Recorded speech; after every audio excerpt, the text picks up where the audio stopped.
This is the mesquite bush. It can actually grow into a tree if you give it long enough, but they like to bloom after the rains.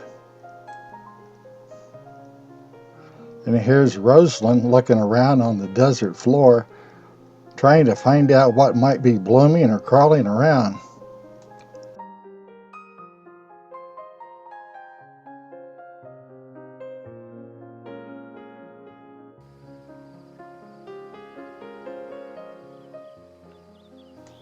We always go to this location because there's always so many birds, so we came to investigate, but we found that there was a lot of moths, and this particular moth is called a miller moth.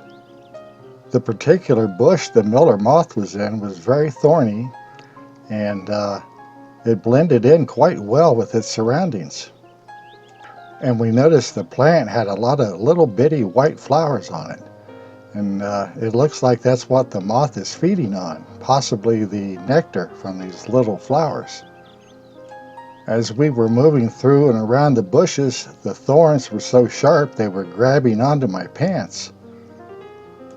If you look closely, you'll see that they have a long little beak that goes into these flowers.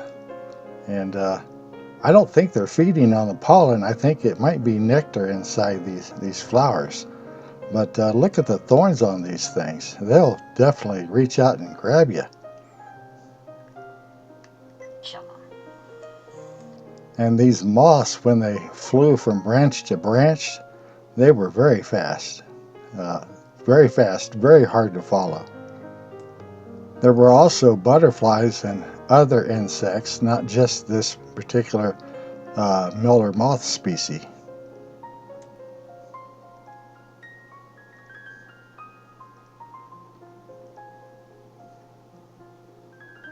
Look at their feeding tube and their antenna, how it wiggles around as they go in there and feed on the nectar.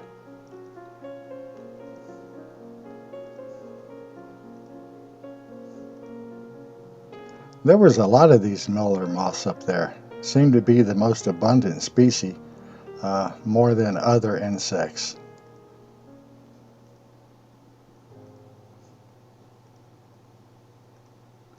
You had to be careful while you were taking the shot because if you weren't careful, you're definitely going to get stabbed by one of these thorns. Although this insect seemed to maneuver easily through and around the thorns without any problem at all.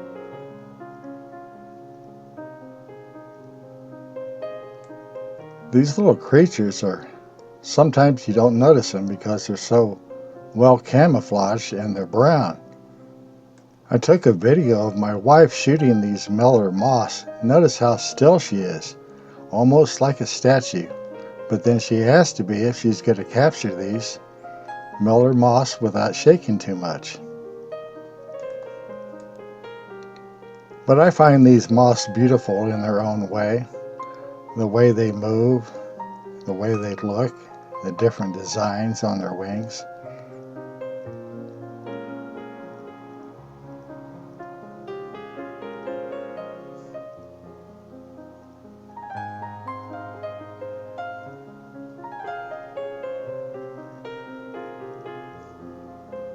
Look how this one maneuvers in and about the branches.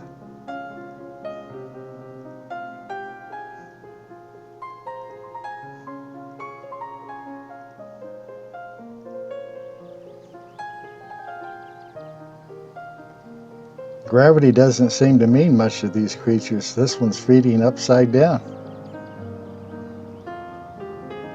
It's able to hold on to that leaf and feed the nectar off the flower.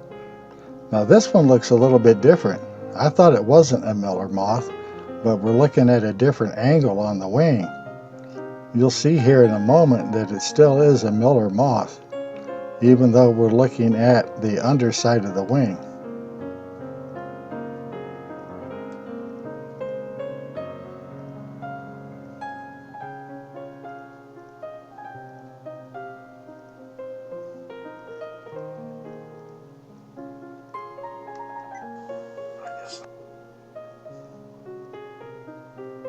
But it's amazing how camouflaged these moths are.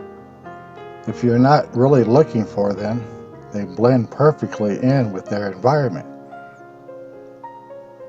The color and the texture on their wings blend perfectly with the stems on the plant. After we were done shooting moths, we went back to our picnic area at La Cueva and discussed what we had seen and what we had videotaped. And my wife's fixing my hat. She says it's crooked. So it didn't matter much to me, but it was a cricket hat, so she fixed it, and we're drinking coffee and having crackers. We were actually eating peanut butter and jelly crackers, which was a new flavor. And the sun was starting to set, and my wife wanted me to walk up and down the hill. She thought it'd make a good scene. I had to do it several times. What it did do is make me tired, but here's a beautiful shot of the sunset as it moves behind the clouds, looking towards the west.